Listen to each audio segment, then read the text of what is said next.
Hi there, I'm Mark Orlando, and here's another segment of our look at the Disney organization. This deals with Disney core business values in the economic environment we dwell in, how it adapts to downturns in the economy. Again, it's taken from an assignment for our Masters of Management program, and it is an enlightened view of Disney turning to Disney to bolster Disney. I hope you enjoy. Thank you.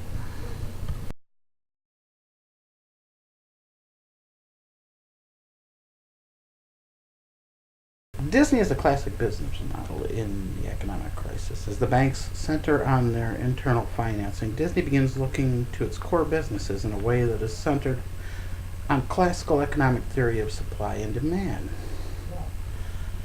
The way Disney reacts to the crisis is they begin to turn away from the large debt finance projects with its limited supply of financing from the banks now, and begin to do sort of what the banks do, begin to concentrate on their core businesses to increase, but only to increase their revenue and to keep their revenue path steady rather than to solve any, of the mortgage problem. That doesn't have little effect on them, but it has outward effects on the economy. It has spillover effects.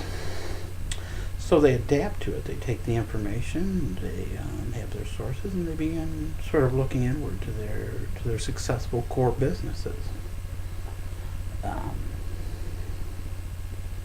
Growth is produced internally. The external sources of expansion are often put on hold at Disney. Large acquisitions, as many businesses do, they become, as this affects the rate of business borrowing, they tend to steer away from large projects that require acquisitions, mergers. It's a pretty traditional company in what to do in this. In fact, they pull in the reins too, and sort of stop going on spending sprees, you would say. Disney has reduced the number of outsiders it hires in response to this crisis. That is a common business, solution to, as Disney does. New employees are only brought on as necessary. Following their traditional plan without varying from it, how many new employees to bring on, at what levels. Traditional roles of the part-time and full-time schedules, executives, any compensation is looked at for, such as the board of directors, as far as bonuses. I'm sure you've heard a lot about that. Board of directors and top executive bonuses will be looked at as far as adding more perks, more sort of stock bonuses, maybe added or decreased. And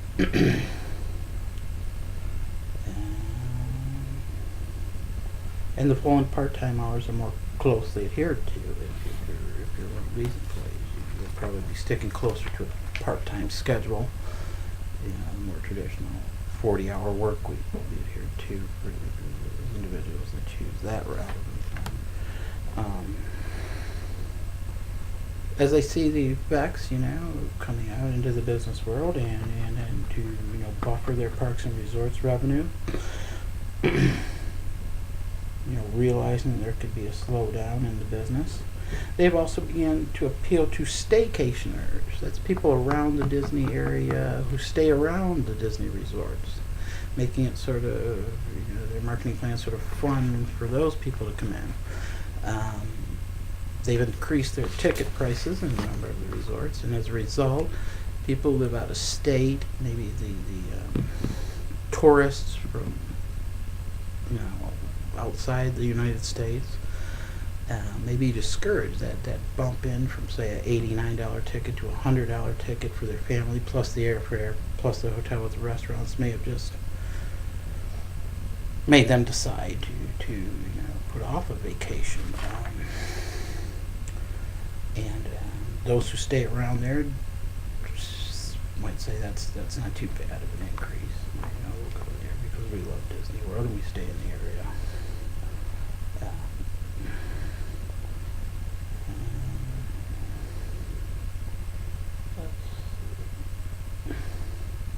Also, they've increased discounts offered inside the parks and resorts to attract revenue. So as well as they realize that as well as the increased ticket prices, there can't be just a full blown inflation on all their prices. The customer has to see some sort of stabilized value, and so they discount like T-shirts, snack food, maybe offer free iPhone connections to one of the attractions at the park or something like that. See, Disney also divested its newspapers in 1977, freeing them from possible decline in readership at just the right time. It cut down on their publishing as a result of seeing that it maybe was was straying away from Disney, and they wanted to get more Disney focused and keep the revenues coming in there and do that. They began to look at their core popular, well-known animation and movie making businesses to produce revenue. Pixar has been a remarkable success in the downtrends. Throughout the crisis, Disney has gone to Pixar to produce box office successes like Toy Story, Cars, Brave, and Wall-E, A Bug's Life, and a few to keep Disney revenue high. That's one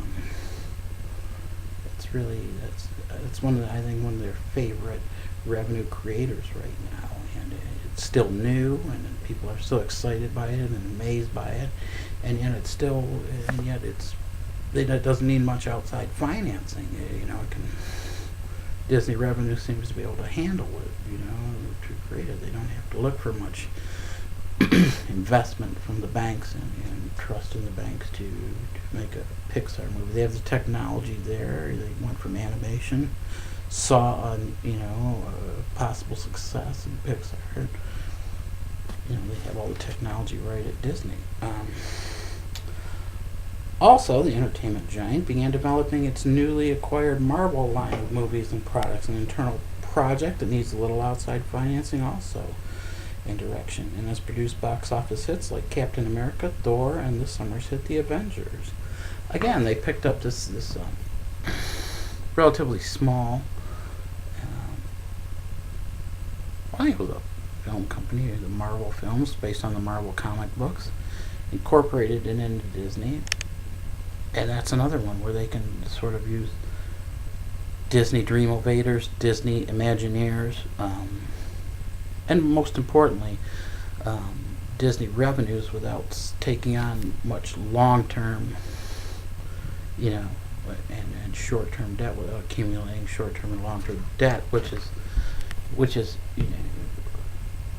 how the interest rates are tied into a business. It's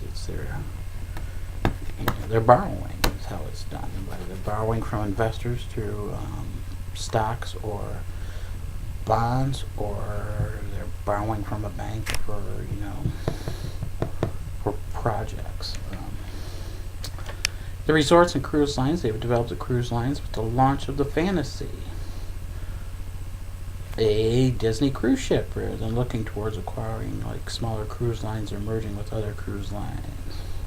The Fantasy, they had experience with the dream, the wonder, and the magic in creating a cruise line. The technology was in place, the basic project schedules and stuff. They had done it before.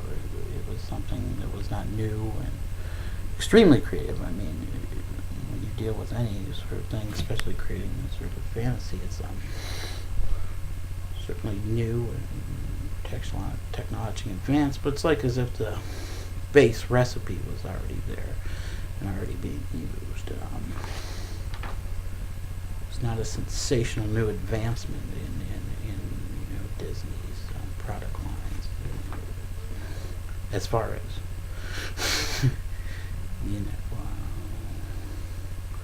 cruise ships go. Project was seen as stable by the fact that Disney already had set sail, the dream, the magic, and the wonder. Experience within Disney was high for launching the fantasy. They opened up their resort in Alani, which is centered on creating happiness for Disney Resort Club members rather than creating something, like say Epcot with worldwide appeal.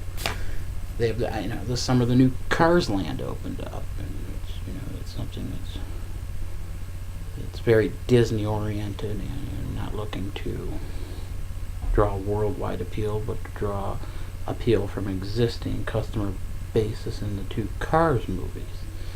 And they were doing, around Sleeping Beauty Castle in California, they were doing, I believe, Fantasyland, sort of remodeling internal projects for it. Huge capital investments overseas or whatever.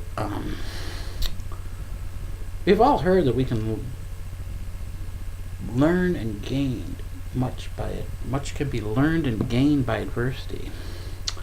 I'd like to close by saying, just as bankers turn to bankers to solve problems in Disney,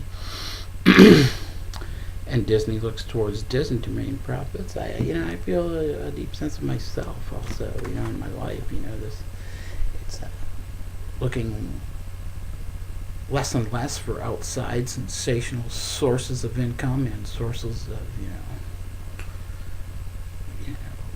my investments, the stock, that'll give me that extra couple $100 or down the line, give me that $20,000 into, right now, as you see, something more internally focused that I love, and have experience in, and that's studying at home online.